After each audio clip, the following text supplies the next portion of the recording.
Charles Spencer Chaplin, better known as Charlie Chaplin, is probably the most well-known, the most readily recognized figure in the whole history of cinema. I mean, he would be recognized by anyone as an actor, a filmmaker, especially as an actor, performer, in any corner of the world, even by people who might not have seen many films in their lives. And this happened pretty early on in his life. He joined the film industry in 1914, and by 1916, he was considered a figure who was known all over the world for his films. If you look at the early life of Charlie Chaplin, he was born into a rather poor family. His mother was a music hall artist. This music hall or vaudeville, these places were basically, where the stage shows would take place, and people would do all sorts of things on the stage. They would do comic acts, they would do dances, they would sing, and so on and so forth. Other things, there would be magic shows and so on. Charlie grew up in that kind of atmosphere. Both his father, who was estranged from his mother at a very early age, and his mother, Hannah Chaplin, were music hall performers. And when Charlie was only 10 or 12 years old, his mother they lived a very life of poverty and privation. So they had to earn money, and his mother was the only earner in the family. So she had to retire because her voice broke down. And Charlie almost, by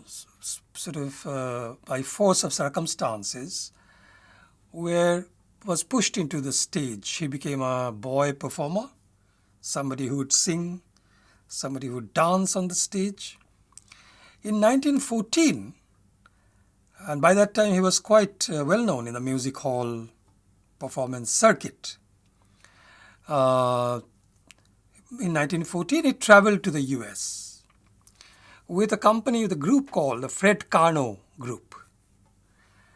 And at that time, in the US, the people who were associated with the early American kind of film industry noticed him. And they offered him work in the film industry. Charlie decided to try his luck, and he stayed back. He joined the Mack Sennett company. Mack Sennett was a figure who was very important in the early silent comedy kind of filmmaking. So Mack Sennett took him into filmmaking, and you will soon find that other great comedians of the silent era, Buster Keaton, Harry Langdon, Harold Lloyd, Roscoe, Fatty Arbuckle, all of these people were some way or the other, Laurel and Hardy, some way or the other associated with either Mack Sennett himself, his company, or called Keystone Company, or some of the Mack Sennett's associates. So this was the hub of silent comedy production. Charlie soon became a very important figure in this silent comedy production. He initially did not don that typical costume that you now see. We all know him by his baggy trousers, his tight, undersized jacket, his short cap, which is undersized, his oversized shoes, and so on and so, his stick, his mustache. These things were not immediately adopted by him. It came through an experimentation.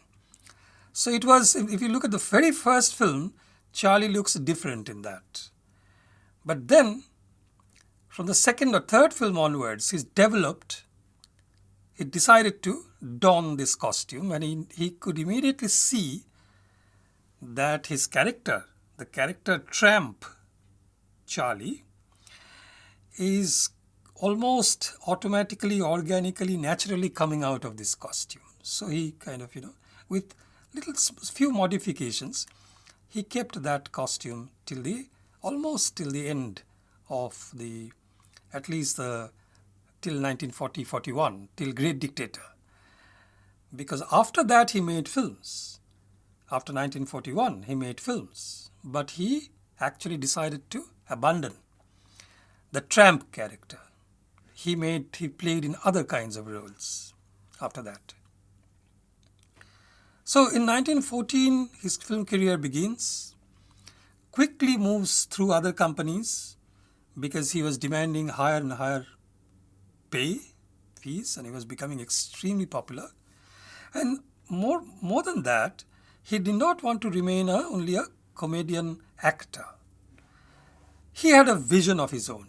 He wanted to say things that he believed in, that he wanted to say. He wanted to direct his own films. He wanted to have control over the entire process of filmmaking. So what happened was, by 1915-16, when he has passed through a company called SNA, then First National, then comes to a company called Mutual, very quickly changing his production, his commitment to various production companies. By the time he comes to Mutual Company in 1916, we get the mature tramp Charlie character of the early period, the short film period.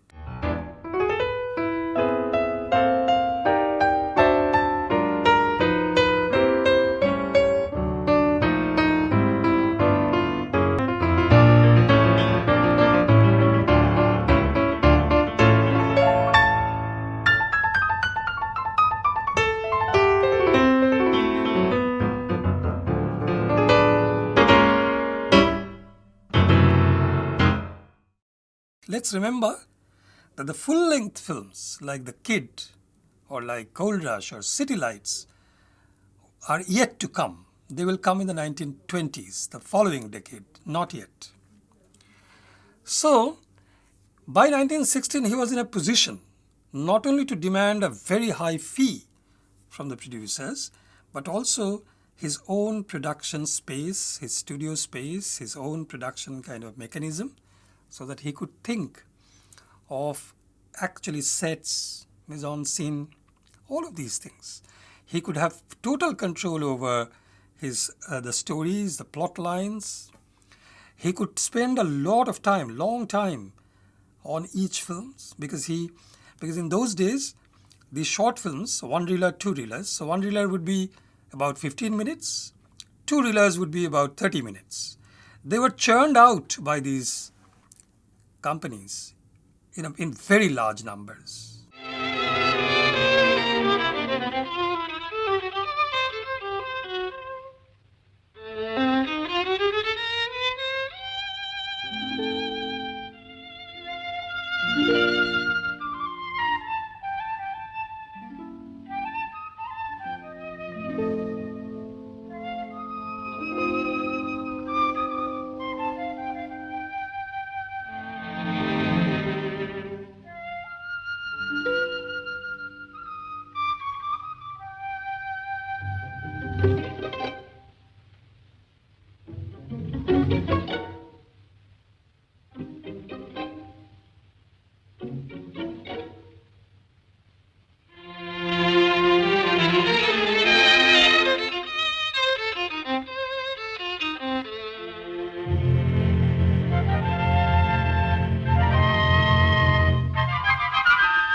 But Charlie quickly realized that in order to distinguish himself, to put his own personal stamp on these films, which is why we immediately recognize these films to be Chaplin films today. Many of his contemporaries are actually not so well remembered. Many of them are lost. We don't see their films any longer. But we still see, even today, if you look at television, we don't see silent films any longer being telecast by channels, but Chaplin's silent films from 1915, 16, or 17, 18 are still shown. So because the reason is that Chaplin got his own kind of space, his own freedom to choose his actors, choose his stories, to spend a lot of time on making these films individually.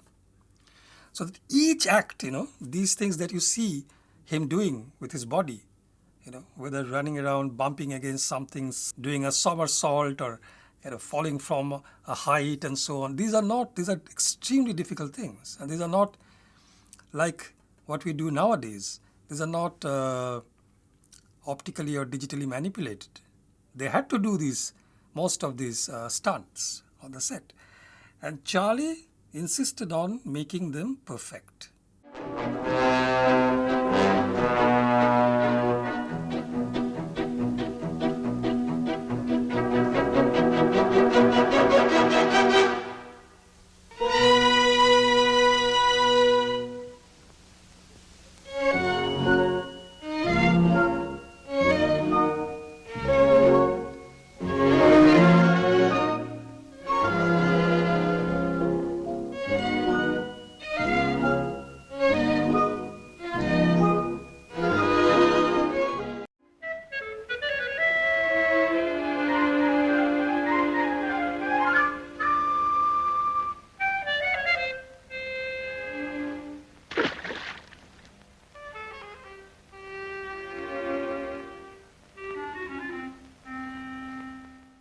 So from 1916 onwards, when you look at films like 1 a.m. or a little later, A Dog's Life, Shoulder Arms, 16 onwards, if you look at the films Pilgrim, if you look at these films, you can see that his own world, it's not only just getting a few laughs here and there.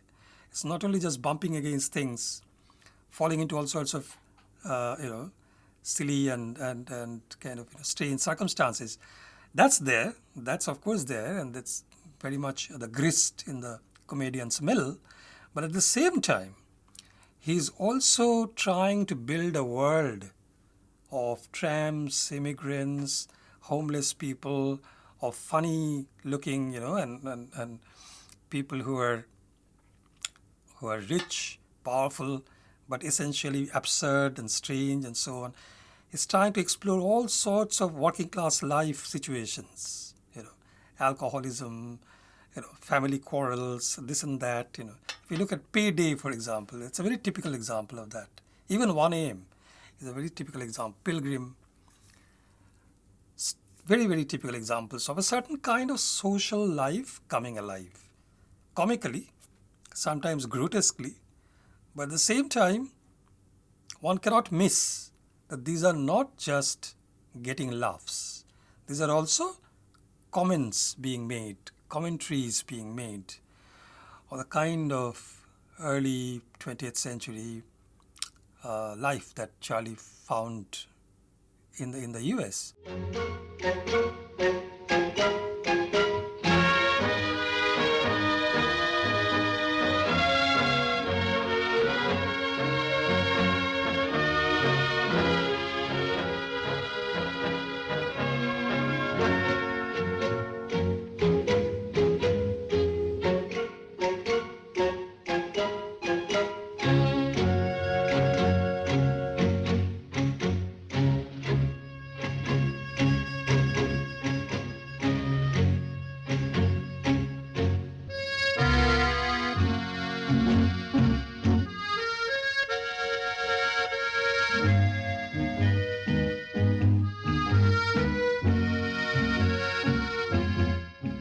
He came from a background where he faced really difficult times, faced hunger, faced all sorts of desperation, fear. He also had to spend, he and his brother Sidney, in their childhood, had to spend a few months in a poor house in London, which is like an orphanage, because their mother was not in a position to look after them at that time. She lost her mind for a while. So he has been through all these, the kind of atmosphere that you find in Charles Dickens's novels, the kind of experience. Chaplin has seen them at first hand, experienced them. And he was politically, socially an extremely conscious person. He was alive to his society. He was not just a clown doing all sorts of funny things. Though let us remember, Chaplin did belong to a glorious tradition of clowning. Let's not also forget that. And he has paid, if you read his autobiography, and if you read other kind of accounts of his life, he paid rich tributes to people like, for example, Grimaldi, a 19th century very, very famous circus clown. He thought that he belonged to the tradition of clowning, coming from Commedia dell'arte, coming from all sorts of popular performances, clowns like Piero, for example, clowns like Pantaloon. Pantaloon was actually a clown because he wore these, sort of baggy pants that we kind of associated with that word with trousers. Columbine, Zanni, all of these were clown characters circulating in the theater world, in the circus world, for about 2 centuries or more before Charlie came into the scene. So he belonged to that tradition, but at the same time, he was thoughtful enough and politically alive enough to actually see that laughter can be directed at society critically. You can expose all sorts of anomalies, inequities, all sorts of sufferings, people's desperation, homelessness, hunger, all of these. They never left Charlie Chaplin till the end of his life, even though he was enormously successful. At one point, probably the most highly paid person in the world. But he would never forget this street life, the life of the homeless, the life of the factory worker whose factories have shut down. If you look at late films like Modern Times, you see that Charlie Chaplin is acutely aware of the political economic crisis of his times.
So from 1916, as I said, he kind of slowly developed his own style, milieu, his team of actors, and so on. He was free to choose his material, and he was free to spend a lot of time on each of these films, which finally led him to create his own company. It was initially a distribution company, but then it became quite big. He kind of sold his share to other people later on. But we still see the logo of this company, United Artists. He created United Artists, a Hollywood studio and distribution company initially, but then also production company with 2 very big stars of those days, Douglas Fairbanks and Mary Pickford. With this company, United Artists, Charlie had even more kind of, if you like, freedom to plan his product. He became also the music director of his own films. From this period onwards, if you look at his films, all the films would tell you that Chaplin is the screenwriter, story writer, director, producer, music director. So he created music also for his own films. Now, we might ask, what is this music doing in a silent film? So let me just kind of, as an aside, tell you that silent cinema, in the case of the USA, America, sound came formally, officially, to cinema in 1927 in the US. Till then, between 1895 and 1927, all cinema is silent. True. But let us remember that these films were hardly ever really silent for the people who watched them. Because there would be live orchestra, there would be, sometimes a small orchestra, sometimes a bigger orchestra playing in the venue, at the theatre where these films were shown. And often, not in the case, we have no evidence of this happening to Charlie Chaplin's film, but often there would be also somebody, a lecturer, who would stand in front of the screen and explain things happening on the screen. So these films are hardly actually silent. They didn't have soundtrack, but it was not a silent experience. So they had to compose music for them. So Charlie started composing music for his own films also.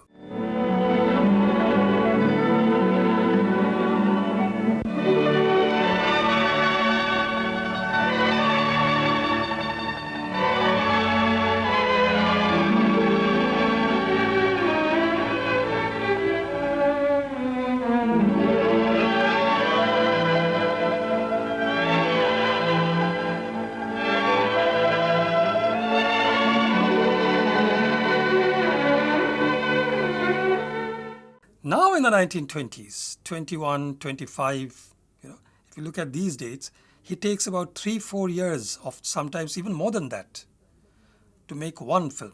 Nobody was doing that in Hollywood in those days.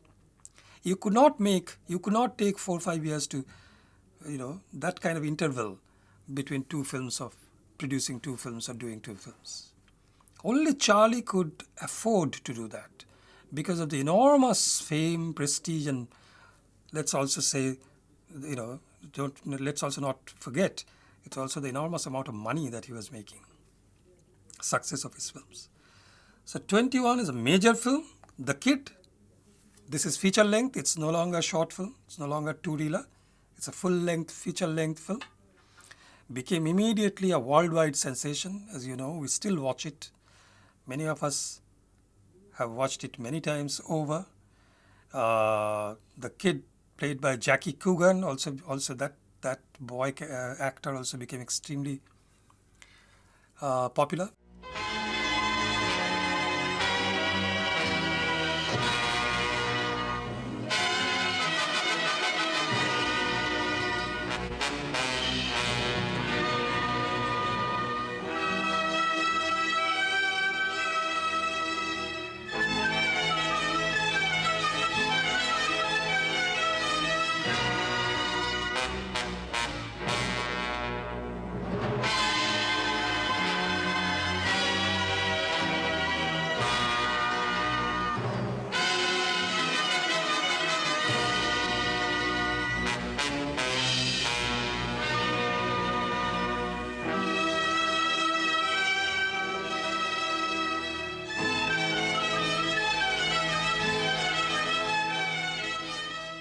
He made a slightly different kind of film in between called Woman, the Woman of Paris, with Edna Purviance, his favorite actress at that time. And then another masterpiece in 1925, The Gold Rush. These films established his hallmark.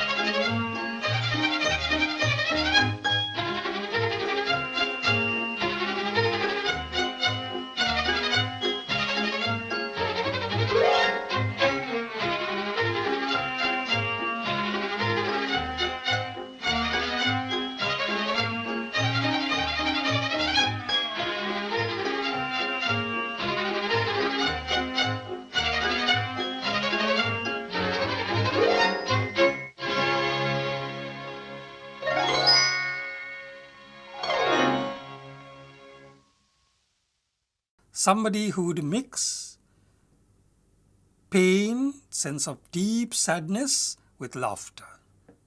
That is what the description Chaplin-esque is all about. Somebody who would give us some of the finest performances on screen possible in terms of their timing, in terms of their physical agility and skill, in terms of their, as gags, as kind of slapstick. These were all slapstick comedies, bodily, physical comedy.